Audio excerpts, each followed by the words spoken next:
Thomas Soto. Et c'est l'heure de l'édito politique d'Antonin André. Bonjour Antonin. Bonjour Thomas. Ce matin, c'est un scoop ou presque que vous nous dévoilez, puisque vous affirmez connaître le vainqueur de la primaire de la gauche. Et le plus fort, c'est qu'il n'est pas officiellement candidat, mais il a déjà gagné. Oui.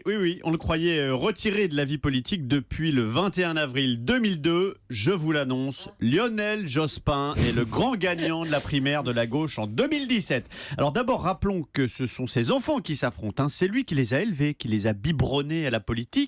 Manuel Valls, responsable de la communication à Matignon de 97 à 2002.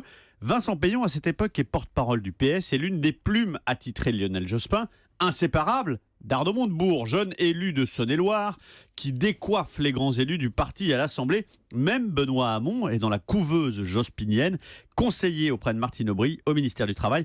Les bébés ont grandi et aujourd'hui, ils se disputent l'héritage. Mais quel héritage, Antonin? 97-2002, ça paraît loin. Qu'est-ce que les uns et les autres peuvent sincèrement revendiquer des années Jospin? C'est en cela que Lionel Jospin est le vainqueur idéologique de cette primaire. Non seulement il les a façonnés, mais tous se réclament de lui. Arnaud Montebourg multiplie les hommages à celui qui sut, je cite, unifier les gauches.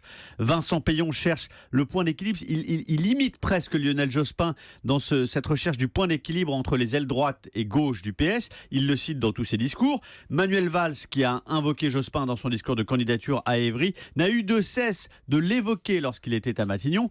Benoît Hamon, avec ses 32 heures, renoue le fil à sa façon avec cette époque bénie de la gauche. Mais il y a quand même un paradoxe dans tout ça, Antonin, c'est que Lionel Jospin à la présidentielle, c'est synonyme de défaite pour la gauche. Exactement. Jospin, c'est le grand vainqueur de la primaire.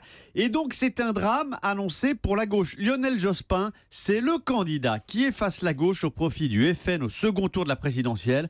Qu'est-ce que ça veut dire?